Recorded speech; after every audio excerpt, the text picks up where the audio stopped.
Well, thank you all for coming tonight.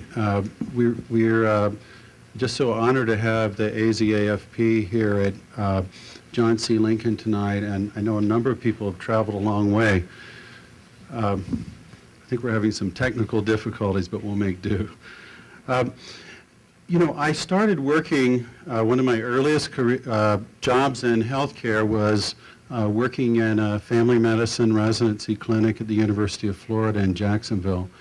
And I learned a great deal about family medicine and primary care, and I learned a lot about some of the things that we were talking about then, we were talking about in the 90s and then in the 2000s, and we're talking about again now. So I don't think any of the things that I'm going to talk with you about tonight are particularly new. A lot of the concepts have been around, and they didn't work 30 years ago. And so what we're having to do now, and CMS, the Centers for Medicare and Medicaid Services, really want us to make them work, and insurance companies want us to, and probably patients do, but it's a lot easier said than done. I remember in the early 80s, my boss was Herschel Douglas, who was, Dr. Douglas was one of the first board-certified family physicians in the U.S., and he also was the Associate Dean of the School of Medicine for the University of Florida. And one of the things he said, we used to talk about the technology that was coming, and you know, our hospital had just purchased an MRI. This is really a long time ago.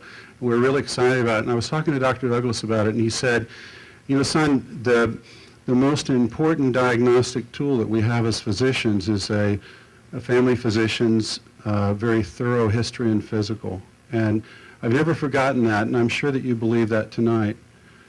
Now, to start my presentation, let me just get this going. To start my presentation, I've been studying accountable care organizations now for quite a long time, and they've been called a lot of different things over the years, and they'll be called some more over the next few years. But to start tonight, I'd like to show you a quick video to show you, give you some sense of the advanced knowledge base that hospital administrators have with respect to ACOs. So I'm going to show you a quick video, and then we'll go into the program.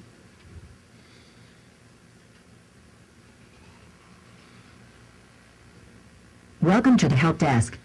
How may I help you? Hello. I'm a healthcare executive. I am so sorry to hear that. How may I help you? I am looking for information about how my health system can succeed under healthcare reform. Okay. The healthcare reform legislation is 1,000 pages long. What part concerns you the most? I have not actually read the legislation. Can you tell me what it says? You are a healthcare executive. You are concerned about how your health system can succeed under healthcare reform, and yet you have not taken the time to read the legislation? I have been busy. But I did read in Modern Healthcare that it is a good idea for me to start an accountable care organization. Maybe you can tell me how I can do that. Okay, what do you know about accountable care organizations? I think, if my healthcare system establishes an accountable care organization, then we will succeed under healthcare reform. You are pretty clueless, aren't you? I have been very busy.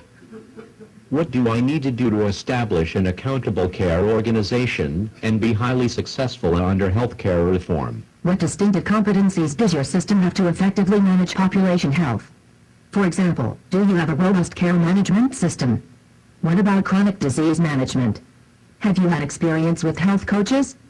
And is your information system fully integrated with your physicians?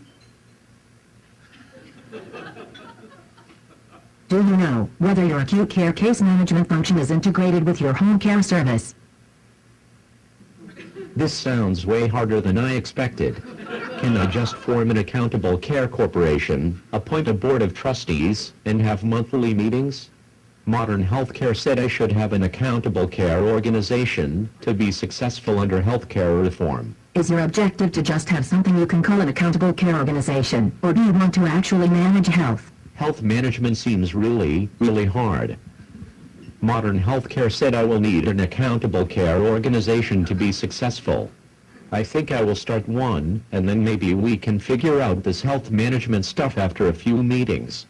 My board will be happy if they can see I have an accountable care organization and we are having lots of meetings. Have you been in healthcare administration long? About 20 years. I'm a fellow in the American College of Healthcare Executives. And you have been successful by just forming corporations and having meetings? Pretty much. I guess that helps explain how we got into this healthcare mess in the first place.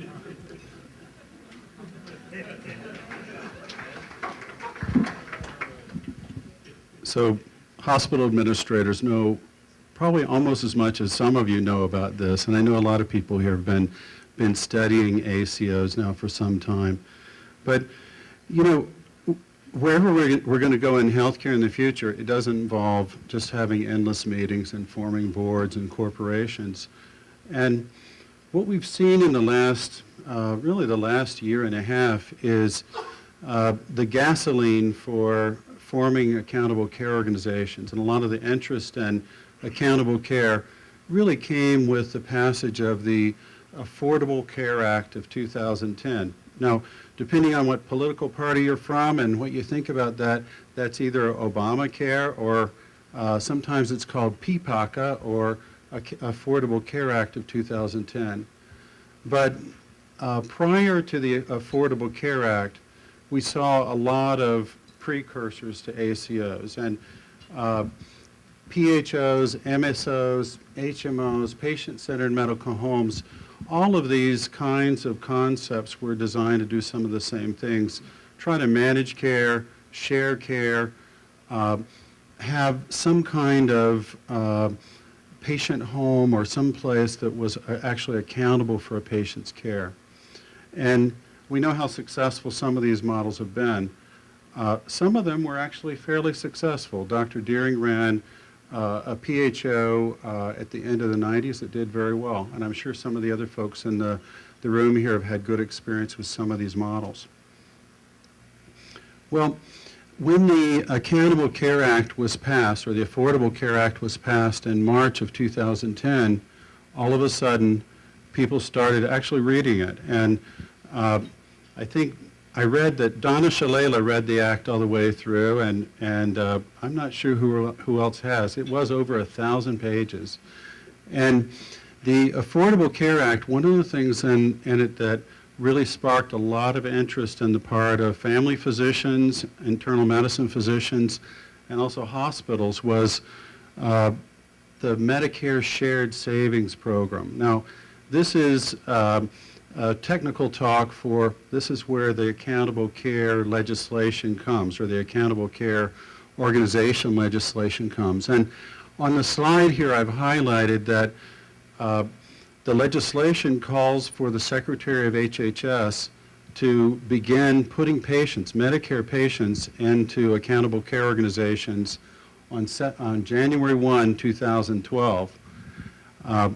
That's coming up pretty fast. And so we're going to be hearing more and more about this, and unfortunately, a lot of the things that we're going to be hearing about aren't terribly well thought out. So what is an ACO?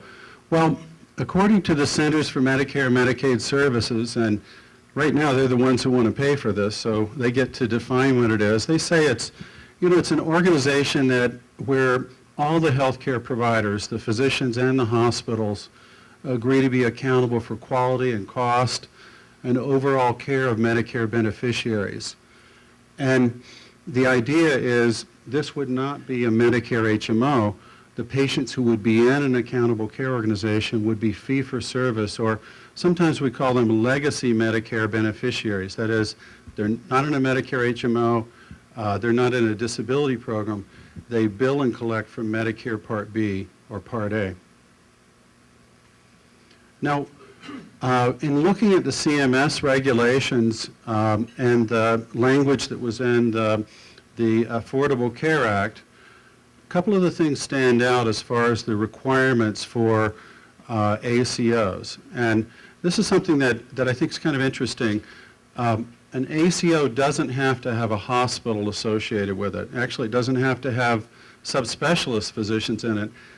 the one criteria it has to meet in order to be an ACO under the CMS regulations is that an ACO has to have, at a minimum, primary care physicians who can provide primary care for at least 5,000 Medicare patients.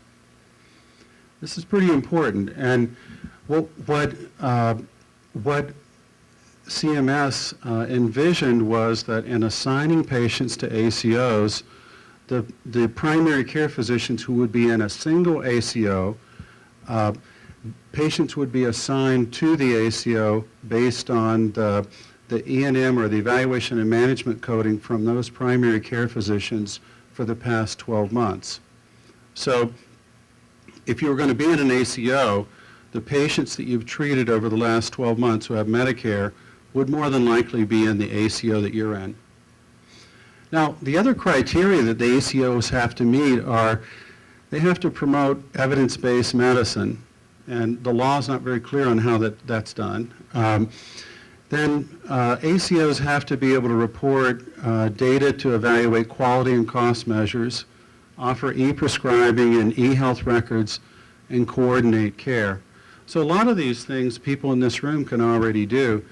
I think the key is finding out how CMS wanted us to do that. Now, some other requirements that ACOs would have to be certified by CMS would be, first of all, they'd have to have a formal legal structure where they could receive one tax ID that could receive any incentive payments or shared savings that would come their way. And then they'd have to have information about the ACO professionals that they could share with the secretary so they could find how beneficiaries were going to be assigned.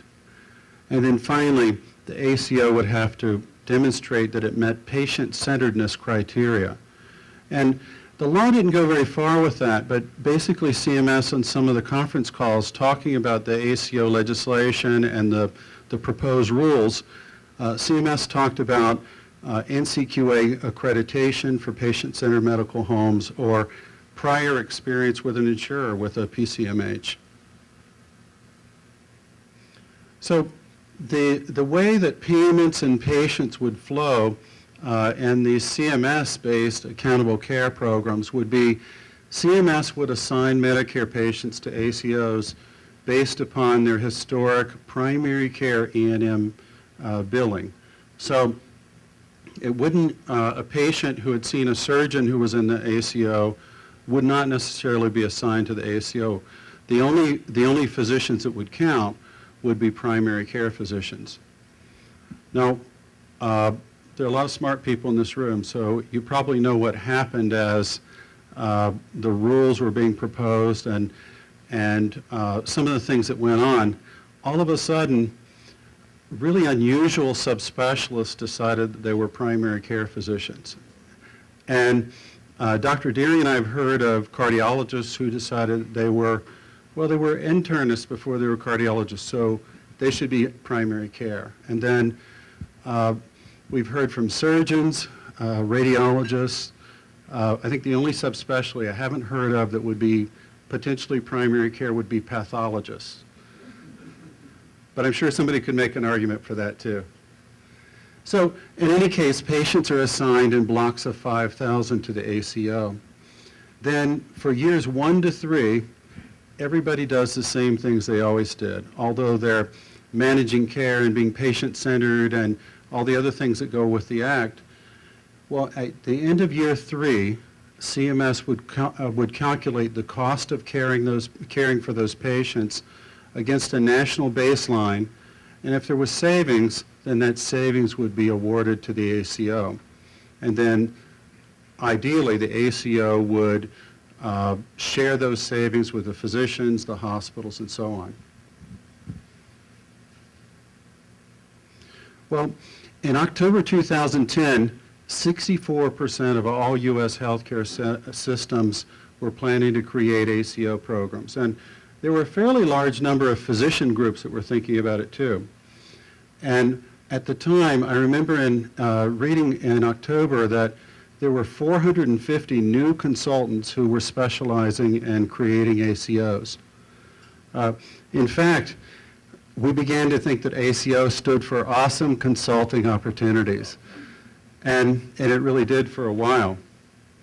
Well, in March of 2011, CMS dropped a lead balloon for all of us to catch, and this is when the proposed rules came out for the ACOs. And the rules were 425 pages, very complex, and shortly after the rules came out, just about every health system, lots of physician groups decided that they were no longer interested in the CMS-style ACO.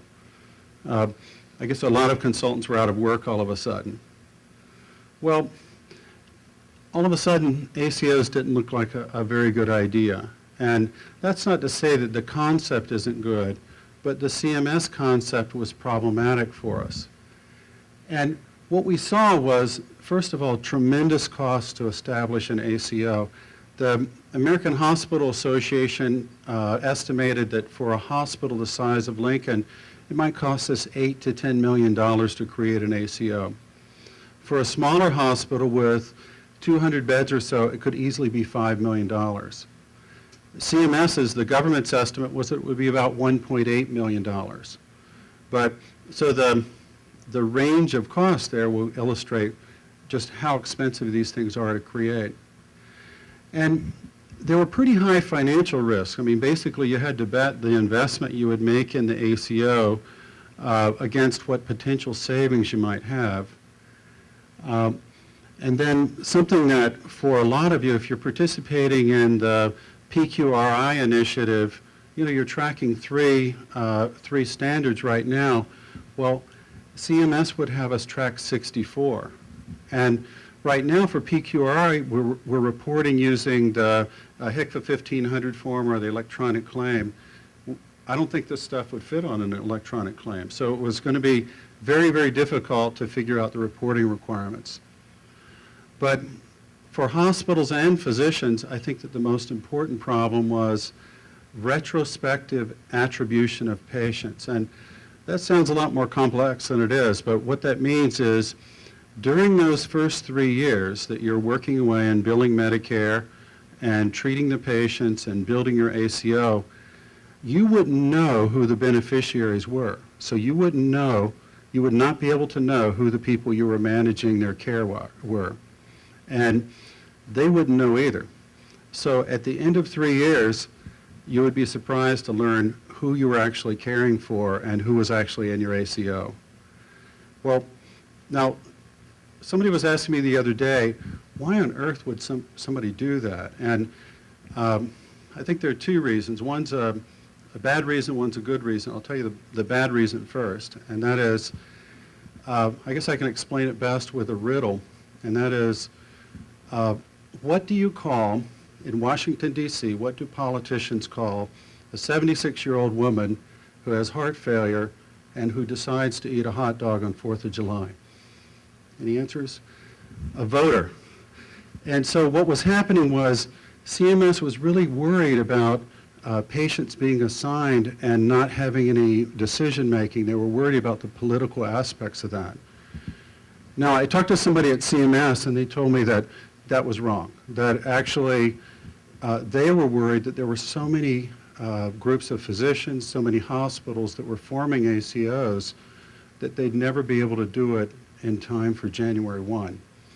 So I'm not sure who's telling the truth there, but the realities are that most hospitals now are backing away or scaling back their looks at ACOs. Now, Dr. Lori Heim, the chairman of the AAFP, she sent in a letter, I guess about May, commenting on the proposed regulations. And one of the things that she said, I guess some of the notable things in her letter were, first of all, primary care physicians should be able to join multiple ACOs. It shouldn't just be locked into one. There needed to be more flexibility and lowered costs so that physicians could create an ACO and they wouldn't need to have the capital from a hospital system or a health system. And then, you know, for goodness sake, limit the number of quality measures, because 64 would just be impossible to track. And then finally, and this will probably be popular here, is limit the definition, narrow the definition of primary care physician to family medicine, internal medicine, peds, and geriatrics. So there would not be any primary care pathologists, and Dr. Himes look at this. So what's next with Medicare ACOs? Well, by the 10th, we think that CMS is going to offer a new revised regulation and revised rule set. These will be the final rules. And then shortly after that, when the final rules come out, we think that probably within 30 days, they'll begin accepting applications for ACOs. So very, very rapidly, probably before the middle of October, we'll see people actually applying to become an ACO and be certified as an ACO. The rules, there have been a lot of comments, thousands of comments over the summer, but the rules are very secret right now, and nobody has a good sense of what they're going to do yet. I'm sure that the rules are going to be modified many times over the next few years. Now, a better question then is, well, what's next for ACOs and healthcare integration? And I think Dr. Wilder was correct that I think that the importance of primary care, particularly the importance of family medicine, hasn't been recognized. It's been paid lip service over the years, but there really hasn't been a knowledge of what family medicine is or what you do. I think for a lot of hospital administrators, and certainly for subspecialists, what you do is you send patients to them so that they can keep their hospital open or earn money. And that's not what you do. But I think that what we're going to begin seeing is, and we're already starting to see it with some payers in our market, is continued cost pressures from CMS and commercial payers. And there are going to be new ACO look-alike organizations that form, and there are already some forming in the Valley. I think you're going to hear a lot about integrated delivery systems and a lot of other kind of programs that we haven't heard about in a little while now. You're starting to see payer-sponsored provider networks that are designed to severely limit hospital and subspecialist utilization. And this is going to get interesting. I was at an event last October, the Medical Group Management Association annual meeting, and one of the payers talked about demand destruction of destroying the demand for hospital services by doing a better job in primary care or providing better access to primary care. And then finally, I think we're going to see a lot of provider-sponsored integration models. That the problem is that to do any of these things, there's a super investment that we have to have in information systems, quality management, and other kinds of tools that are going to be necessary to manage the health of populations. Well, I want to thank you for having us here tonight and having a chance to speak to you about ACOs. If I can answer questions or if you have a comment or two, and I'm not sure what our timing is, Laura.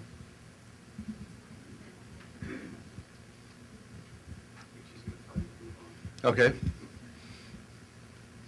Well, thank you so much for coming tonight. Thanks.